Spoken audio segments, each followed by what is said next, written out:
வணக்கம். சற்று முன் கிடைக்கப்பெற்ற மிக மிக முக்கியமான செய்தி ஒன்று வெளியாகியுள்ளது. திடீரென்று ரோட்டில் மயங்கி விழுந்துள்ளாரா ஸ்டாலின்? அதிர்ச்சியில் பரபரப்பு. போலீஸ் குவிக்கப்பட்டுள்ளதால் தற்பொழுது ஒட்டுமொத்த திமுகவின் தொண்டர்களும் அதிர்ச்சியடைந்துள்ளனர். கடந்த 2 மாதங்களாகவே தேர்தல் பணிகளை தீவிரமாக ஸ்டாலின் அவர்கள் முன்னிலையிலேயே பார்த்து வருகிறார். சரியான உணவுகள் சரியான நேரத்தில் அவரால் சாப்பிட முடியவில்லை. மருந்துகளும் அதற்கான ஒத்துழைப்பை கொடுக்க முடியாத நிலை ஏற்பட்டுள்ளது.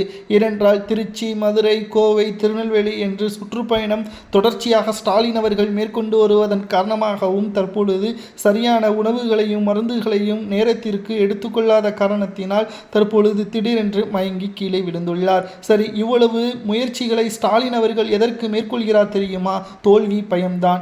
மக்கள் திமுகவை வெறுத்து விட்டார்கள். எப்படியாவது வெற்றியடைந்து விட வேண்டும் என்பதற்காக புதிய புதிய அறிவிப்புகளையும் இந்த ஒரு மாதத்தில் வெளியிட்டு வருகிறார். எதிர்பாராத விதமாக 5000 ரூபாய் இரவோடு இரவாக வங்கிக் கணக்கில் அனுப்பப்பட்டுள்ளது. மேலும் மக்கள் முழுமையாக கூறுவது என்ன தெரியுமா?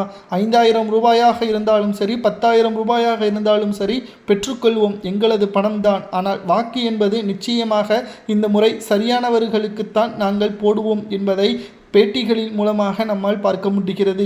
இதனால் அதிர்ச்சியடைந்த ஸ்டாலின் அவர்கள் தீவிரமாக சுற்றுப்பயணங்களை மேற்கொண்டு வருகிறார். திருச்சியில் கூட மிக பிரம்மாண்டமான மாநாடை நடத்தினார் 40 கோடி செலவில். ஆனால் கூட்டம் வந்ததோ 10,000 பேர் என்பது சொல்வதாக தகவல்களும் கிடைக்கப்பெற்றுள்ளது. இதற்கு காரணம் திமுகவின் மீது இருக்கக்கூடிய வெறுப்பு தான். அந்த 10,000 பேரும் கூட தற்பொழுது 500 ரூபாயும் 1000 ரூபாயும் பெற்றுக்கொண்டு வந்ததாகவும் கூறப்படுகிறது. நிச்சயம் தமிழ்நாட்டில் திமுக 2வது முறை வெற்றியடைவது என்பது சாத்தியமே இல்லை என்ற கருத்து கணிப்புகளும் வெளியாகியுள்ளது. இதில் மிக முக்கியமான தகவல் என்ன தெரியுமா? விஜய் அவர்கள் என்டிஏ கூட்டணியில் இணைய உள்ளதாகவும், அப்படி இணைந்துவிட்டால் நிச்சயம் திமுக 2011ஆம் ஆண்டில் ஏற்பட்ட நிலைமை எதிர்க்கட்சி அந்தஸ்தை இழந்ததல்லவா, அதே நிலைமைதான் அடுத்த 20 ஆண்டுகள் நடக்கும் என்ற தகவலும் கிடைக்கப்பெற்றுள்ளது.